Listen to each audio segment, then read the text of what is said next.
Today, we're looking at a pink ink by Kyo Iro, Cherry Blossom of Keage. Hi, I'm Adam, and I'm an ink guy. There's timestamps down below so that if you want to skip around, you can, but if you got the time, check out the entire video. You can follow me over on Instagram, and don't forget to subscribe. In order to make sure I have a range of experience with this ink, I do the writing samples. I then inked up this Noodler's Naponset with a music nib, wrote with it for a day, and then took the notes for this video. In order to have some standardization in my writing samples, I always use Clairfontaine, Tomoe River, and Rhodia paper. Now, let's look at the writing sample. I picked this ink up in sample form, and to keep my writing samples consistent, I use a Jinhao 159 with a Goulet 1.1 stub, a Jinhao X 450 with a Goulet medium, and a Jinhao X 750 with a Goulet extra fine. Let's take a look at the Clairfontaine. We get no bleeding, no ghosting. The 1.1 has no feather, spread, halo sheen, and it does offer some shading, as in it's giving some darker areas like the E, the OM, but it does give lighter areas like parts of the of. So it does very nice shading even in the stub. The extra fine is a little bit lighter than the stub. It has no feather spread, halo sheen, and it does provide truly very nice shading. Quick goes from very light to very dark. Brown starts dark and gets light. Fox starts light, gets a little bit darker at the bottom of the F, gets lighter into the O, and much darker into the X. So it has very nice shading in the extra fine, 9 seconds to dry. Now the medium is the darkest tone on the page by far, with no feather spread, halo sheen, or shade, 12 seconds to dry. Scrubby of the extra fine, looking far left to far right, you see plenty of color variation. The medium has none, and it really didn't have it in the writing. Tomoe River. No bleeding, normal Tomoe River ghosting. The 1.1 has no feather spread, halo sheen, not really a lot of shading here. The extra fine is about the same tone as the stub, with no feather spread, halo sheen, no shade, 13 seconds to dry. Again, the medium is much darker than everything else on the paper, with no feather spread, halo sheen, or shade, 17 seconds to dry. The scrubby for both show no color variation. We didn't expect it. We didn't get it. Rhodia, no bleeding, no ghosting. The 1.1 has no feather spread, halo sheen, no real shading. The extra fine is about the same tone as the stub, with no feather spread, halo sheen, and very nice shading throughout. Brown starting darker, getting lighter. Fox starting lighter, getting a little bit darker. Jumps starts much lighter, gets very dark. Dog starts very dark and gets much lighter. It has nice shading throughout it, again with the extra fine. 10 seconds to dry. Just as before, the medium is significantly darker than everything else on the page, with no feather spread, halo sheen, or shade, and 13 seconds to dry. Now, far left to far right on the extra fine, you do see some color variation, and we did get that up here. The medium shows none, and we got none. I agree with Vita that I've learned a lot by doing multiple chromatographies. The one on the left is done the way it's supposed to be done. We put a line of ink down and immediately put it into water for 10 to 15 seconds. And we see this kind of purpley tone at the bottom, and it pushes its way up into a lighter red magenta leaning color with a very, very light turquoisey color at the top. Now the one on the right I let dry for 10 minutes before I dunk it into water. And that purpley tone that was on the bottom is much more noticeable, much more there. The magenta reddish tone is still there. It's a little bit darker, but that turquoisey color is more noticeable at the top.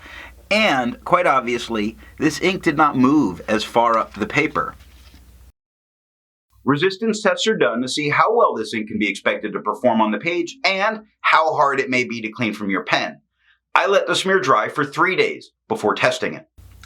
Looking at the highlighter, it handles it very well. That extra fine is still about an extra fine. Now the capital H had a slight blowout, but for the majority you can read this very easily, making me say it's pretty good for a note-taking ink. Water is lifting all of the darkest tones, but really leaving some of that pink, that light pink, behind on the bottom. Maybe water's just not enough. Now the pen flush, you see on the right side of it, it is really breaking this ink up. The right side of the pen flush, you start to see the white of the paper coming through, which makes me say that pen flush is all that you're going to need to get this out of your pen. 1/3 bleach solution, strangely, did not completely remove this from the paper. There's a lot of the pink left behind. And I think this is the first time I've experienced pen flush doing the job and 1/3 bleach solution not. It's very unusual here. For the inks I've tested, I have found an average viscosity of 2.5, with the realm of normal being from 2.1 to 2.9. Now I'm going to link a video where I show how I test it and how I calculate the data. Kyo Iro's Cherry Blossom of Keage has a viscosity of 2.78, making it on the higher side of normal, but still normal.